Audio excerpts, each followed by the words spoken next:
there's a lot of concern in the United States in trying to do business with China, that the business ethics are so different there, that there's a culture of corruption, that there's not the same commitment to labor standards and so on. Is business ethics the same in China as it is in the United States? You've lived in both, you've had experience in both.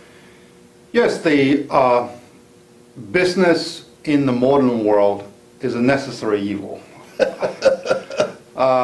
In that, well, it plays its integral part by enriching people's life. And in the meantime, there is a natural instinct for businesses to externalize their cost onto their stakeholders. So this is universal around the world. However, the difference lies between two cultures. When you talk about China, although China has 5,000 years history, the history of company is very short. Mm-hmm. So the first corporation law in China's history is only no more than 30 years. So let me just say, I understand that the law, so laws regarding labor standards and laws regarding environmental controls, and the laws are coming more slowly than the long history we have in the United States of dealing with some of these. But what about the fundamental ethics? Do Chinese people, does the Chinese culture believe the same things about how we should treat one another or about what one's responsibilities are? Generally, there's no disagreement to what is being advocated in the U.S. business circle. However, the priority is different. So far, the priority for China is to bring the up to standard the quality of the product yet. So that's why it is a very primitive stage, which is taken for granted in the United States. And you can see there has been increasing number of exposures over quality scandals, particularly with food. The loopholes in the law in safeguarding the consumer interest are still rampantly available. And particularly in the enforcement part, the resources is still inadequate to ensure that companies comply with technical and legal standard. Would your argument be that if an American company or a U.S. business person existed within the same developing regulatory regime, they would have the same number of scandals and the same kinds of behavior that worry us about China sometimes? It is a justifiable hypothesis, unfortunately.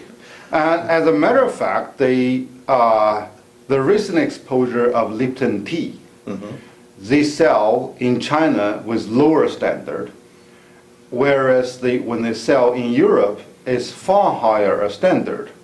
Let me give you an example of where some U.S. people feel there may be a difference, and that's our origins of our ethical beliefs are many of them religious, out of Judeo-Christian tradition and so on. And at least as we look at China, we say, well, the Confucian tradition we don't fully understand, but what we do understand seems to enshrine hierarchy and your loyalty to the boss much more than is sometimes comfortable for us here. Or it enshrines relationships, and that one develops a relationship which we might interpret as corruption in the United States because I do you a favor, you do me a favor. Can you help us with those two? I think there are three major elements that really drag the feet of the CSR performance for Chinese companies. One is the lax law, both in legislation and enforcement. And the other is the political system is still paralleled, if not dominated, by the rule of man instead of rule by law.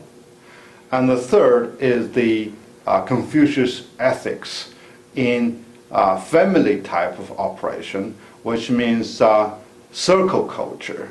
So in a way, Gerd Hofstede typified the Confucius dynamism is that Chinese people are more in search of virtue rather than in search of truth. Mm-hmm. So in a way, within a bounded circle, there can be far higher level of ethics. It may not be business or professional, but there has been far higher bounds. So in the West, we might feel we have equal obligations to all people, whereas under a Confucian tradition, it may be I have greater obligations to family, to clan, to classmates from school, to people that I have been working with over the years and therefore am in relationship with. Yeah, so first, their top priority is still the community sense.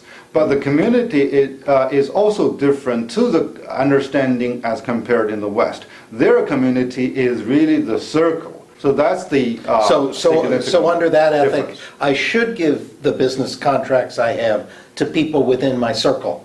Yeah, because that's a virtue. It is low cost. It is considered to be nepotism. However, you have a higher level of context, so that the communication can be very low cost, mm-hmm. and the enforcement can be done not by rules but by bonds.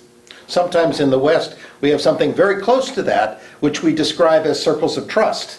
Yes. And I've worked with these 5 companies, and I know they're reliable, and because I've worked with them, I can communicate more efficiently, and therefore there are, I believe, cost advantages. That's and right. therefore it's a prudent business decision and not a violation of the rights of people who are outside that circle. Yeah, so in a way, I call this as a villager's culture versus stranger's culture. 25 years from now, will China be more like the stranger culture, or will the United States and Western companies and economy be more like the village culture? Unfortunately, we have to head into that direction, because Towards the stranger culture? Yeah, towards the stranger's culture. So people leave their comfortable circle culture, mm-hmm. now into a whole bunch of strangers in a metropolitan area, into a city environment. Mm-hmm. So therefore, they have to follow a third-party rule dictated by ration instead of by relationship. We need a new ethic for that era, for China, and we Westerners have to learn more about the traditions of the village ethic in order to understand how we're going to operate together. But I can see a more or less reverse trend in the West, mm-hmm. Both in Europe and North America. The village culture is now being on the thriving side, given the high level of communication among circles. Mm-hmm. So it doesn't really contradict to the rule by law, but within the rule by law, there is still a personal bond. That is really, I think, is a human beauty, to boost efficiency and get certain warmth mm-hmm. in getting engaged in those deals. I look forward to the next 25 years and our continuing dialogue over these issues.